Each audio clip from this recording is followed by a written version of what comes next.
Hi అండి, welcome back to our channel. ఇలా చూసారా అండి, మునక్కాయ తాలింపు అండి.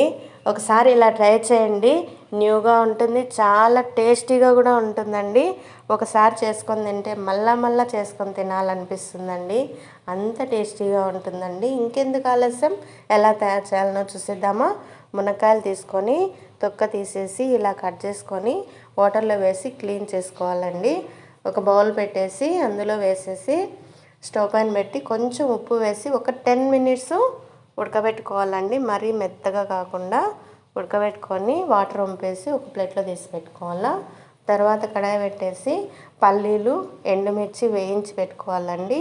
ఫస్ట్ మిక్సీలో వేసేటప్పుడు ఎండుమిర్చి కొంచెం ఉప్పు వేసి గ్రైండ్ చేసిన తర్వాత పల్లీలు 3 వెల్లుల్లి రెబ్బలు వేసి గ్రైండ్ చేసుకోవాలండి. మరీ మెత్తగా కాకుండా గ్రైండ్ చేసి పక్కన పెట్టుకోండి. కడాయి పెట్టేసి 2 స్పూన్స్ ఆయిల్ వేసేసి పోపు దినుసులు వేసేసి ఆనియన్స్ అలానే కరివేపాకు వేసి బాగా వేయించుకొని ఆ తర్వాత మనం తయారు చేసుకున్న మునక్కాయలండి ఉడకబెట్టుకున్నాం కదా, అవి వేసేసి ఒక 2 మినిట్స్ అలా వేయించుకోవాలండి. 2 మినిట్స్ వేగిన తర్వాత మనం పౌడర్ తయారు చేసుకున్నాం కదా, ఒక 3 స్పూన్స్ వేస్తే సరిపోతుందండి. ఒక 3 స్పూన్స్ వేసేసి ఒక 2 మినిట్స్ అలా ఫ్రై చేసుకోవాలండి.